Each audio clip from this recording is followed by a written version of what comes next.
Good afternoon and welcome to Winchester News Online. My name's Owen Noon and coming up today, it's a nightmare time for all commuters and passengers. We have the latest on sport in our local area and the choirs are singing out for Christmas.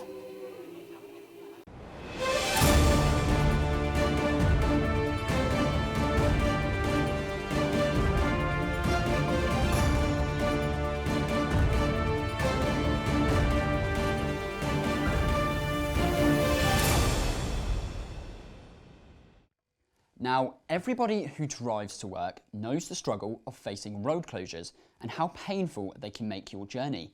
But for Winchester residents, this is a situation that has become all too familiar. And with yet another road being closed for work, disruption is guaranteed with almost any commute. Finley Hall is in the studio with more. Sparkswood Road has now been partially closed for over 3 weeks and is expected to stay shut for another 5. The closure on Sparkswood Road is located between its junction with Sleepers Hill and its junction with Burma Road. The work has been ordered by Hampshire County Council and is being carried out for essential gas works to be done between the hours of 8 AM and 6 PM Monday to Friday. This now means there are 3 areas in Winchester that are being affected by road closures, with work on Garnier Road expected to last until February and North Walls Road having partial closures until March. Winchester has become a commuter's worst nightmare.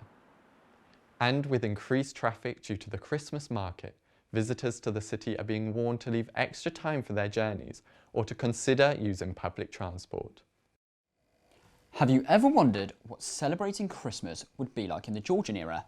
Well, Molly Keane went to spend an afternoon with Jane Austen at her house to find out a little bit more. This festive season, Hampshire residents have the opportunity to step back in time and spend a day with Winchester favourite Jane Austen. Austen's house in Chawton is hosting a new exhibition. The house will be traditionally dressed up and guests will be able to fully immerse themselves in the Christmas scenes from Jane Austen's novel, Emma. The famous Christmas Eve party at Randall's has been brought to life with specially commissioned audio readings by actors Sally Scott and Bertie Carvel, alongside decorations and Christmas scents. I think Jane Austen's Christmas would have been quite similar to the one that Emma enjoys at Randall's. There would have been, a lovely table full of food with lots of different interesting dishes, sweet and savoury things.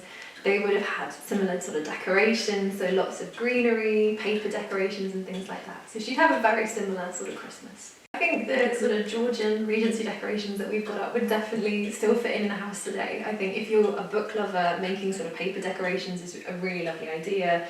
And just that idea of bringing the outside in, having greenery, having, berries, having things like that still look really nice in a house today. Christmas Eve at Randall's will be running from the 23rd of November until the 7th of January 2024. I'm Molly Keane for Winchester News Online. While the RMT union had agreed to a new pay deal, the drivers' union ASLEF is continuing its strike. And with numerous infrastructure problems, it's all added up to a nightmarish week for commuters. Jack Sherlow explains what has been happening. In recent days, the railway network has been inundated with delays and incidents. South Western Railway trains expected disruption on Sunday, and all lines west of Woking were expected to be affected until Wednesday. It follows problems on Saturday when all routes were blocked due to safety concerns about a footbridge. Pictures showed the footbridge crumbling at its base. Following some repair work, lines have been reopened, but trains are running at a reduced speed and may be delayed. A discovery last night found another fault for the trains with a cracked rail at Brockenhurst affecting the line between Bournemouth and Southampton. Trains are unable to run on the line while it's being replaced. Now it's time to head over to Guy Nicklinson on our sports desk. Hello and welcome to WINOL Sports. I'm Guy Nicklinson, bringing you lots of sports action from around the county. Now, firstly, let's take a trip down under. One student from Solent University has switched the rivers of Southampton for the beaches of Perth instead. Piran Phillips has managed to sail all the way to Australia, but not literally. Lily Gage caught up with him to see what he's been up to halfway across the world. This is the moment Piran landed in Australia, but how did it feel when he found out he was finally going to the World Championships? I wasn't actually accepted or knew I could go till about the week before all the races started. So it was a last minute ditch to book everything, but the flights, it all happened within a week before I actually raced. The feeling of once the uni said, yeah, you can go, all your work's now going to be in line, it was pretty awesome. I was just sort of sat on the end of my bed at my uni room like, oh my God, I'm going to Australia in a week. This is awesome. So it was a pretty good feeling. How has the uni supported you? Fortunately, with university, they've actually been awesome. That the fundraising wasn't an issue. I'm on the sports scholarship program there, so they've helped me just with uni funding and that dual career athlete and student lifestyle that they're so supportive of, which has been awesome. And they've helped me with funding coming out here. I mean, without the uni, yeah, it wouldn't be possible to be out here. How does your training change with the seasons? The training's pretty intense. In the summer, it's nice and easy. It's light in the morning, it's light in the evening. But as soon as those clocks changed at the end of October, just almost those last 3 weeks is when it becomes hardest, because it was swimming at 5 o'clock in the morning when it's pitch black. It was pretty hard to get up for. Yeah. And then paddling on the river wouldn't be until 6:30 in the evening, and it's dark for that as well. So all your training's in the dark, and it's pretty miserable at that point. So that's probably the hardest bit. So was it hard to get used to competing in extreme conditions?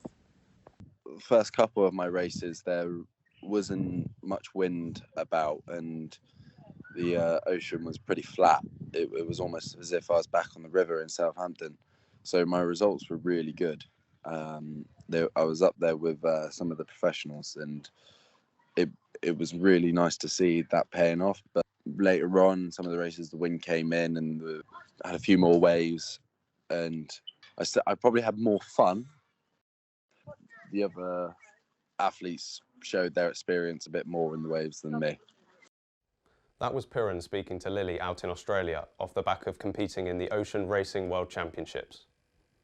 The second round of the Women's FA Cup was played over the last 2 weekends, with many of our local sides in action. Portsmouth-based Moneyfields, playing in their first ever second round tie, won 3-1 away at Haringey Borough, thanks to a strike from all-time top goal scorer Kim Fuller, and a goal either side of half-time from Charlie Wilson-Wilton. A fantastic effort was made by AFC Stoneham, who went toe-to-toe with Plymouth Argyle, a side 3 tiers above them. However, they were edged out of the competition 4-2. A stoppage-time winner from Chloe Gilroy saw Bournemouth beat Swindon 2-1 away from home. The Cherries came from behind, with Gemma McGuinness equalising in the 76th minute before Gilroy broke Swindon Hearts in the 92nd minute. Portsmouth smashed Ebbsfleet United 7-0 to book their place in the third round. Portsmouth will be dreaming of beating their best effort, having reached the quarter-finals 10 years ago. Southampton Women's FC eased past Maidenhead 3-0 on Sunday to continue their fine run in the competition. They'll face Watford in the next round. And their more famous city rivals, Southampton FC, were handed a bumper third-round tie against the old enemy, Portsmouth. Elsewhere, Moneyfields will host the Millwall Lionesses. Bournemouth will host Charlton, and Reading, who are also entering the Cup in the third round, will travel to Cheltenham. Romsey Town faced Ringwood last Tuesday in the Wessex League. Romsey started the season well, but have seen a recent slump in form and sit just outside the playoff spots. Ringwood have also struggled for form and currently find themselves in mid-table. Reece Huggett was at the game. Ringwood started the game well with this chance coming inside 20 minutes, but were denied by a great save from keeper Miles Bartram. This was followed up by a clearance off the line by number 5 George Ockwell. Another Ringwood chance comes from a long throw that has to be saved. It could be a dangerous weapon used later. Ringwood were awarded a free kick and number 5 Josh Ridland channeled his inner Johnny Wilkinson and blasted it over the bar. The town's first chance of the game came just before half-time, when number 11 Tiago produced a Pirlo-like ball to number 10 who shanked the ball wide.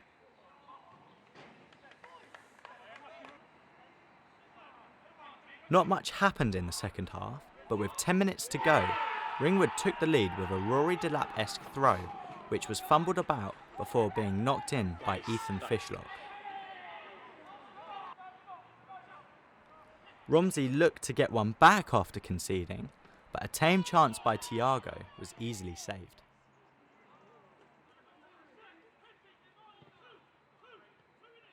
A late counter-attack had the keeper pedalling backwards, and after some tomfoolery in the box, the Romsey number 1 had to make a superb double save to keep the game at 1-0 just before the whistle blew for full time.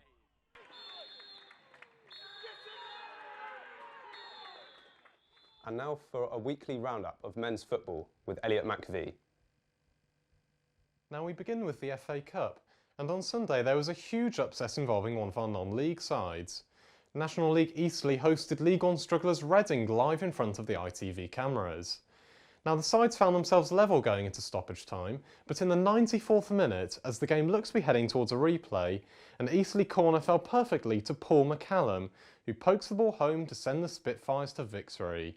They'll travel to either Newport County or Barnet in the next round. Elsewhere, Aldershot Town faced a tricky tie of their own, drawing 2-2 against Higher League Stockport County. Should they win next week's replay, they'll travel to none other than 5-time FA Cup winners, West Bromwich Albion. Southampton were also in Sunday's third round draw, and they'll host either Alfreton Town or Walsall. Staying with the Saints, and on Saturday afternoon they saw off Cardiff City at St Mary's, with 2 Adam Armstrong goals in the space of 4 minutes. In League One, Portsmouth followed up their midweek win with a convincing 3-0 dismantling of Northampton Town, sending them back to the summit of the table. In the National League South, Farnborough found themselves behind with just 4 minutes left of normal time, but they somehow pulled off a thrilling comeback to win 4-3. Further down the leagues, the weather took centre stage, playing havoc with a number of our games. Winchester City's trip to Poole Town was abandoned after floodlights simply couldn't cope with the sub-zero temperatures. Meanwhile, Romsey Town's game was postponed after their Isle of Wight opponent's ferry was cancelled due to the fog. And just look at the conditions Olsen had to face during their 2-0 win over Epsom and Ewell. That's all your action for this week. Back to you. That's all we have time for. Back to you, Owen. Cheers for that, Guy. Now, this weekend saw the return of the Santa Fun Run. Hundreds of Santas took to the street for the 14th year in a row. Now, they weren't facing the snowy conditions that they're usually used to, but instead were braving the cold and rainy English weather. This was all in aid of raising money for a charity that's close to a lot of people's hearts. Amelia Hopkinson ran on down to try and keep up with Santa.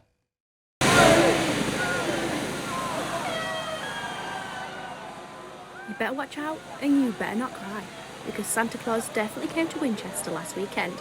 In fact, there was not one, not two, but 700 Santas running through the city centre in the annual Santa Fun Run.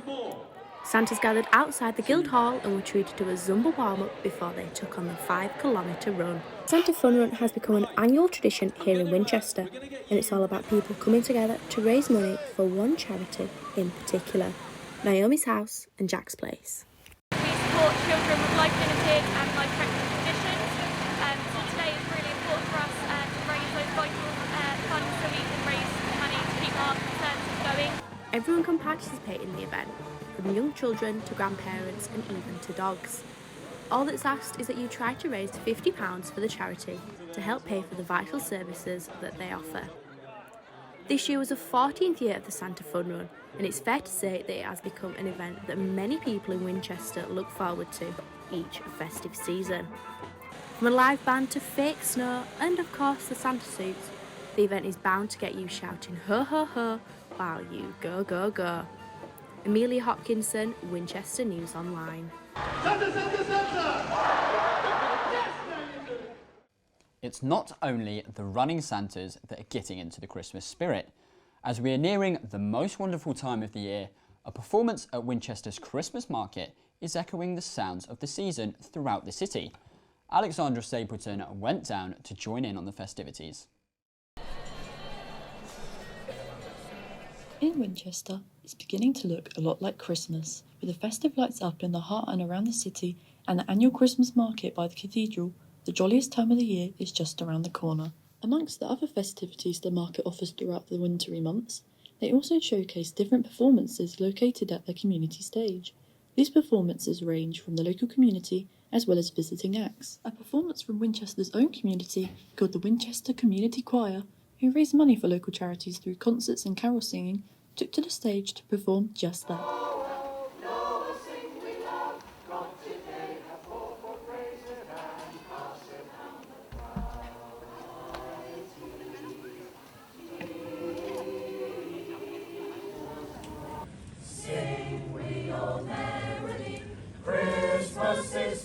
Crowds gathered to watch the performance with their families and friends to enjoy some Christmassy entertainment. It's always difficult singing in the open air because the sound just gets lost, particularly in an enormous space like this.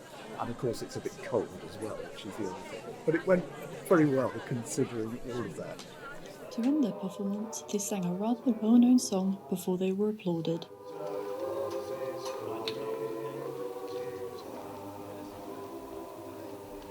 Whilst the temperatures drop and we approach the most wonderful time of the year, Winchester's Christmas market is something you should consider for a bit of festive cheer. This was Alexandra Stapleton, WINOL News Online. Well, doesn't that just get you in the Christmas spirit? That's all we have time for this week. Thank you for watching, and we'll see you next time. Goodbye.